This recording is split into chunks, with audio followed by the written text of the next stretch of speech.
Toll पर उनको पता लग गया कि चंद्रशेखर आ रहे हैं तो हम हमला कर देते हैं। तो हम उत्तर प्रदेश में रहते हैं, उत्तर प्रदेश की कानून व्यवस्था और उत्तर प्रदेश के सरकार के कार्य करने के तरीके और अपने राजनीतिक विरोधियों को निपटाने के तरीकों को भी हम लोग जानते हैं। किसी को सीबीआई ईडी इनकम टैक्स से निपटा रहे हैं, किसी को मुकदमों से जेलों में ठूस के जबरन झूठे मुकदमे लगा के झूठे गवाह तैयार करके निपटा रहे हैं, और जो उनसे नहीं बचे हैं उनको गोली के जरिए जो है निपटाने काम कर रहे हैं। इसलिए मैं अभी जांच के कई तथ्य है और जांच लंबी चलने वाली है। मुझे उम्मीद है कि पुलिस बिना किसी दबाव के निष्पक्ष जो है वो इन्वेस्टिगेशन करेगी और इसके पीछे कौन है, किसने किसके कहे पे, किसके इशारे पे किसने पैसा दिया, हथियार कहाँ से आए, ऑटोमेटिक पिस्टल्स कहाँ से वो बरामद हुई, कौन कौन इसके पीछे है, कौन मॉनिटर कर रहा था, कौन जो है रेकी कर रहा था, इन सब की जांच हो।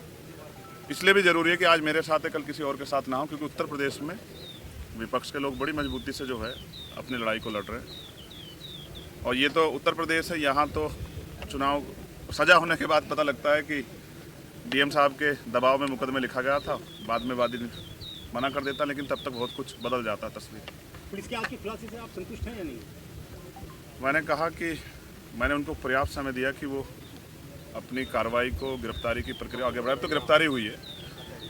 मुझे नहीं लगता कि जिन्होंने इतना बड़ा हत्याकांड, तो पुलिस ने कहा ना, आपने सुना कि भाई वो हत्या करना चाहते थे, तो जो हत्या करना चाहता था उसके पीछे कोई बड़ा कारण हो, छोटा कारण नहीं हो, जिस तरह कारण को आप हवाला दे रहे हो। और मैं लोकतांत्रिक व्यवस्था में हूँ, संविधान को मानता हूँ। मैं जहाँ तक मैं मानता हूँ, मैंने किसी का बुरा नहीं किया। आप सब लोग जानते हैं, मैंने किसी को बुरा ना कहा ना किया।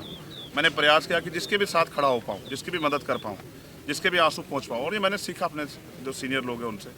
आजम भाई उनमें से एक शख्सियत है जिनसे मैंने सीखा किस तरह से लड़ाई लड़ी जाती है कमज़ोरों की। तो मुझे लगता है कि अभी इनको जल्दबाजी ना करते हुए, माहौल शांत है, हम लोगों ने लोगों को शांत रखा है, हमने अपील की है। उस समय ईद का त्यौहार था, हमारे कंधों पर जिम्मेदारी थी, हमने लोगों से अपील की, लोगों ने हमारी बात को माना। तो वो जल्दबाजी ना करें, बिना ब्लास्टिंग रिपोर्ट के कह देना कि गोली कौन सी, हमें पता है गोली कौन सी। तो जल्दबाजी ना करें, सारे जो जितने भी जो तथ्य हैं, जितने भी जो दिशाएं, उन पर सब पे काम करें।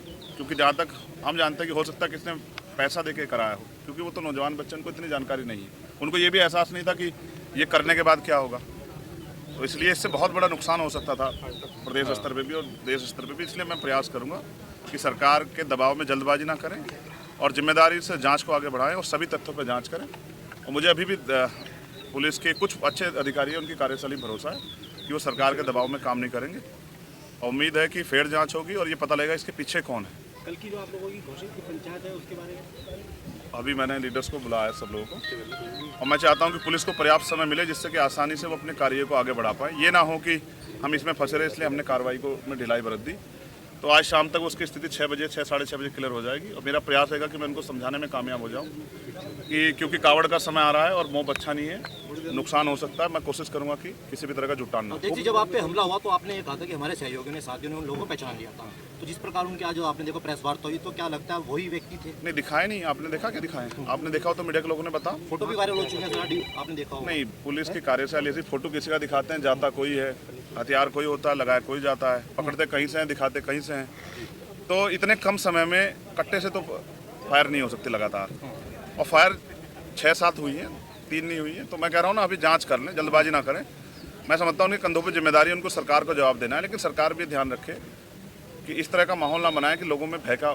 आप कानून व्यवस्था तो अच्छी कर नहीं पा रहे हो, इस तरह की बेवकूफ़ी की बातें करने से कोई फायदा नहीं। मुझे उम्मीद है कि पुलिस जाँच की इसको सही ओर ले जाएगी और जांच को भटकाने काम नहीं करेगी। उप मुख्यमंत्री ब्रजेश पाठक कह रहे हैं कि चंद्रशेखर तो मेरे भाई की तरह है और हम उनको सुरक्षा मुहैया कराएंगे। अब से पहले वो जिस पार्टी में रहे, हमने उस दल में काम किया, तो मेरे ऐसा नहीं, राजनीति में किसी बुरे संबंध नहीं होते हैं। तो मैं तो मुख्यमंत्री को बुरा नहीं कह रहा हूँ। वो अलग बात है कि उनके बहुत सारे कार्य ऐसे हैं जो जन विरोधी है, उनकी भाषा ऐसी है जिसको लोकतंत्र में कोई जगह नहीं दी जा सकती। लेकिन फिर भी मैं कहता हूँ कि ठीक है, उनको अपनी सरकार को जनता ने बहुमत दिया, चलाएं। और किसको सुरक्षा नहीं देनी है, किसको देनी है, तो सरकार को तय करना है। मगर मैं अब तो पुलिस सुरक्षा में हत्या हो रही है। अपने अतीक और असफ भाई की हत्या के बारे में देखा किस तरह से हुई। पुलिस ने डिफाइन कर दिया, जस्टिफाई किया कि अपराधी थे, माफिया थे, लेकिन वो मेंबर ऑफ पार्लियामेंट भी रहे थे। फिर संजीव जीवा की हत्या, चलो उनको भी आप कर दोगे जस्टिफाई। अब चंद्रशेखर को कैसे जस्टिफाई करोगे? पिकेट 20 मीटर पे पिकेट है, पुलिस खड़ी है, और क्या इंटेलिजेंस है? अब इतने हमारे सामान्य नेता आए, रास्ते में इनके साथ कोई हादसा हो जाए, कौन जिम्मेदारी लेगा? क्या नेता घर में छिप जाए, लोहे के बॉक्स में बंद हो जाए? तो जनता का आदमी जनता के बीच रहता है। भविष्य में ऐसी घटनाएं हो सकती हैं, जब तक पूरी कलह नहीं खुलेगी, वो आखिरी जो उनका मास्टरमाइंड वो नहीं पकड़ा जाएगा, उसको नहीं सामने करेंगे, तब तक नहीं पता। जिसने फिरौती ले रखी है, मुझे ऐसा लगता है उसकी मालिक की बात पूरी कल फिर करवाएगा। तो मैं हर खतरे के लिए तैयार हूँ, लेकिन मैं भी जनता के बीच जैसे रुकूंगा नहीं, मैं जाऊँगा जनता। पुलिस कह रही है कि जो मोटो था इनका गोली चलाने का वो ये था कि चंद्रशेखर जो देश के अंदर अपने बयान दे रहे हैं हम उनसे आहत थे और हम लोगों को बड़ी तकलीफ हुई जो मोटिव क्या था? यही बता रहे हैं कि उनसे हम लोग वो हो गए हैं। ये तो उनका विचार है, मोटिव हत्या करना था ना, ये तो सत्य है ना। ये तो नहीं था मैंने किसी जानबूझ के करा लिया, ये तो यूपी की पुलिस है ना नहीं, इस सरकार। तरह की बात भी चली कि शायद चंद्रशेखर ने वो लेने चलो के ये लिए- तो स्पष्ट हो गया ना। अच्छा वो ये नहीं कहा कि ये चंद्रशेखर के ही लोग थे। ये चंद्रशेखर से लोग। जाति के एंगल पे मैं नहीं जाना चाहता। अधिकारियों ने एक सेकंड में टाल दिया। मुसलमान होता कोई गुजर जाट होता तत्काल नाम लिख लिख के चलाते।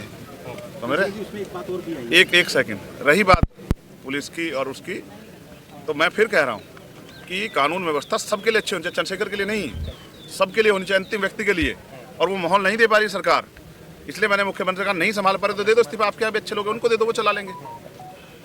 ठीक है, मुख्यमंत्री जो भाषण देते हैं उनका असर होता है।